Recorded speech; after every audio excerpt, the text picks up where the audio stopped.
9 ఎంతగా జీవో 96 కదా. ఈపీపీ విధానాన్ని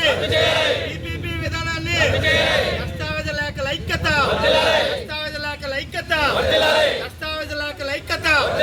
ఈపీపీ విధానాన్ని జీవో నంబర్ 396ని ఈపీపీ విధానాన్ని నేను గత 35 సంవత్సరాలుగా ఈ దశవలేఖర ఫీల్డ్లో ఉన్నాను. ఇటీవల ప్రభుత్వం జీవో నంబర్ 396 జీవోని జారీ చేసింది. ఆ జీరో సారాంశం ఏంటంటే, మా దశవలేఖలతో కానీ స్టాంప్ ఎంటర్లతో కానీ డిటిపి ఆపరేటర్లతో కానీ ఎటువంటి పని లేకుండా వాళ్ళు ఒక ప్రైవేట్ సంస్థకి అప్పచెప్పారు.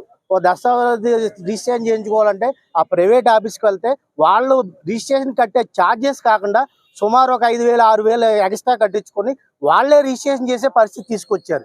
దానివల్ల మీ రాష్ట్ర వ్యాప్తంగా ఉన్న 4 లక్షల మంది దస్తావేజులేఖరులు, డిటిపి ఆపరేటర్లు, స్టాంప్ ఎండర్లు రోడ్డును పడే పరిస్థితి వచ్చింది. అలాగే దస్తావేజుల ప్రభుత్వం నిర్వహించవలసిన రిజిస్ట్రేషన్ ప్రక్రియని ఎప్పుడో 120 సంవత్సరాల క్రితం బ్రిటిష్ వాడు ప్రవేశపెట్టిన విధానాన్ని ఈరోజు ప్రైవేటీకరణ చేశారు. దానివల్ల ప్రజల ఆస్తులకి ఎటువంటి రక్షణ లేదు.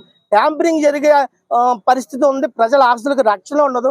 మా దగ్గరకు వచ్చే కొనుక్కున్న వాళ్ళు ఎవరో తెలియని వాళ్ళు, పరిచయం లేని కాదు. మమ్మల్ని నమ్మి మేమంటే నమ్మకం ఉండి మా దగ్గరకు వస్తే వాడు కొనుక్కున్నవాడు, ఆడు అమ్మిన వాడికి హక్కు ఉందా లేదా, రిజిస్ట్రేషన్ ప్రక్రియ సరిగ్గా జరుగుతుందా లేదా, అది బ్లాక్ లిస్ట్లో ఉందా, ఎలా ఉందా, అన్ని రకాలుగా చూసి మేము రిజిస్ట్రేషన్ చేస్తున్నాం.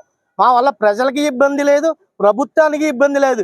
కానీ ఇటీవల జారీ చేసిన జీవో వల్ల ప్రజలకి, మాకు అందరికీ కూడా తీవ్ర ఇబ్బంది కలిగే పరిస్థితి ఉంది. ప్రభుత్వం నిర్వహించవలసిన రిజిస్ట్రేషన్ ప్రక్రియని ప్రైవేటీకరణ చేస్తే ప్రజల ఆస్తులకి రక్షణ ఎక్కడిది? ఇప్పటికే చాలా ఆస్తులు కబ్జాలు, ఈ ట్యాంపరింగ్లు అలా జరుగుతున్నాయి. ఇంకా 100కు 100% కూడా ఇటువంటి జరిగే పరిస్థితి వస్తుంది. కావున ప్రభుత్వం వారు వెంటనే స్పందించి మా సమస్యలను పట్టించుకొని ఈ జీవో నంబర్ 396 రద్దు చేసి ఎప్పటిలాగే, ఇప్పటికీ కాదు సుమారు 120 సంవత్సరాలుగా జరుగుతున్న రిజిస్ట్రేషన్ ప్రక్రియని అలాగే కొనసాగించాలని కోరుతూ ఈ భీమవరం దస్తావేజులేఖల సంఘం తరపున మేము కోరుచు. ఈ పీపీపీ విధానాన్ని చేస్తూ ప్రైవేటీకరణ చేస్తూ జీవో నెంబర్ 396ని ఒకటి ప్రభుత్వం తీసుకొచ్చింది. నా ఉద్దేశం ఏంటంటే, ఇప్పుడు ఆ 396 జీవోను రద్దుపరిచి ఎప్పటిలాగానే 120 సంవత్సరాలుగా ఈ లేఖర వ్యవస్థలో గవర్నమెంట్ ఎప్పుడు కూడా ఎవరికి కూడా రూపాయి కూడా ఫీజు ఇవ్వదు. మాకు ఇచ్చేదల్లా ఎవరంటే డాక్యుమెంట్ రాయించుకున్న వాళ్ళు 500, 1000, 2000 ఇస్తారు. అవే మా కుటుంబ ఆధారం. సుమారుగా స్టేట్లో 120 సంవత్సరాలుగా సుమారు లక్షల కొలది ఈ డాక్యుమెంట్ రైటర్లు, ఆపరేటర్లు, అసిస్టెంట్లు, డిటిపి ఆపరేటర్లు, స్టాంప్ ఎంటర్లు పోతున్నారు. ఇప్పుడు సుమారు ఈ జీవో అమలు పరిస్తే, ఈ పీపీపీ విధానాన్ని కనుక అమలు పరిస్తే ఈ 4 లక్షల దస్తావేజులేఖరులు కానీ, డిటిపి ఆపరేటర్లు కానీ, స్టాంప్ ఎంటర్లు కానీ, అసిస్టెంట్లు కానీ అందరూ కూడా రోడ్డు మీద పడే అవకాశం ఉంది. అలాగని ఇప్పుడు మా వల్ల ప్రభుత్వానికి ఎప్పుడు కూడా ఎటువంటి నష్టం లేదు.